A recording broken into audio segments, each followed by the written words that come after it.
We're back at Super Bowl Boulevard in the heart of Times Square. Tomorrow's big game, not the only thing creating buzz in America. Senator Rand Paul gearing up for a super battle with the White House, accusing it of hypocrisy over the so-called war on women's wages. I sat down with the senator a short time ago.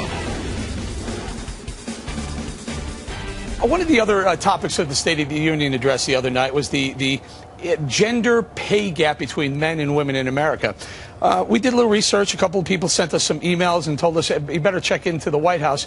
Apparently, and correct me if I'm wrong, but the White House has its own gender pay gap, does it not?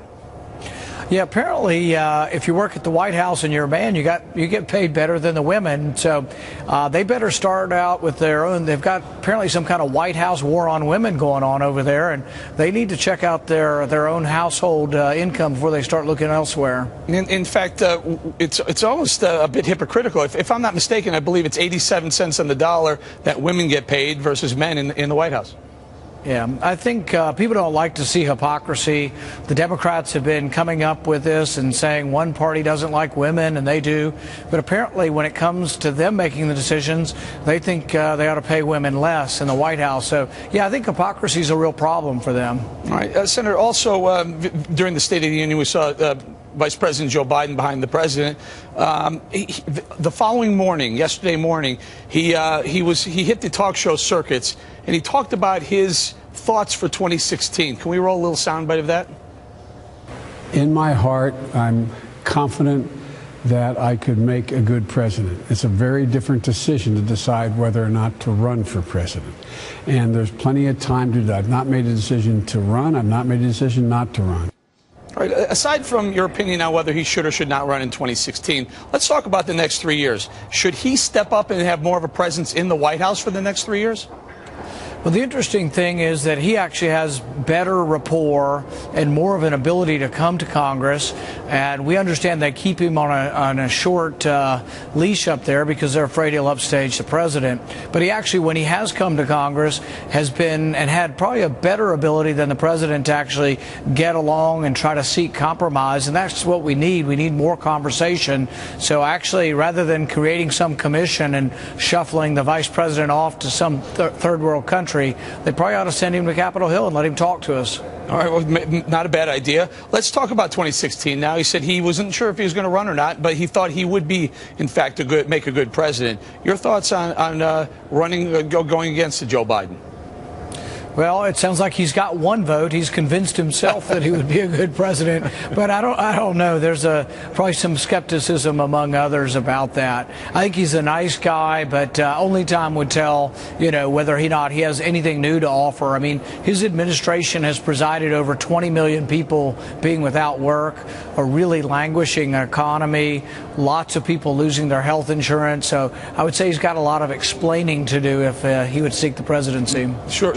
Also, Hillary Clinton this week, I believe she said, or she told someone that she hasn't driven a car in nearly 2 decades, almost 20 years. Your thoughts on a potential president, or at least someone who wants to be president, who hasn't gotten behind the wheel of a car in 20 years? I think you're going to have a little bit of trouble relating to America's middle class if you've been riding around in a limousine for 20 years. So when I hop in my GMC truck and ride to the grocery store and buy my own groceries or scan them myself, I think there's a little more connection with everyday America than someone riding around in a limousine. Okay, so let's bring it back to the State of the Union and what's going on since the State of the Union. The president has been out selling the things that he talked about during the State of the Union. First of all, any surprises from the State of the Union? Did you hear anything that you weren't expecting to hear? The one thing that troubles me about it is I think he misunderstands where jobs are created and how they're created. He mentioned oil and gas and that we're becoming more independent of foreign oil. That's really despite his policy, because most of the drilling has been occurring on private land, right, and he's not been very good allowing drilling on public land. He's been opposed to the Keystone Pipeline. But more importantly, if you listen to him carefully, he wants to raise taxes on the oil and gas industry, which is about the only industry in our country that's creating millions of jobs right now. We need to do the opposite. I would lower taxes on the oil and gas industry so they'll create more jobs, not raise taxes. All right. I think he said he wanted to raise about $4 billion in taxes to the oil industry. Before I lose you here, sir, I just wanted to ask you a couple quick questions. Super Bowl predictions. Who do you like? Do you like Seattle or do you like Denver?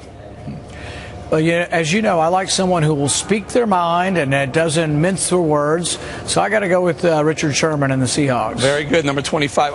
And I'm going to set up my next question by playing this soundbite first from Hannity the other night. Take a listen.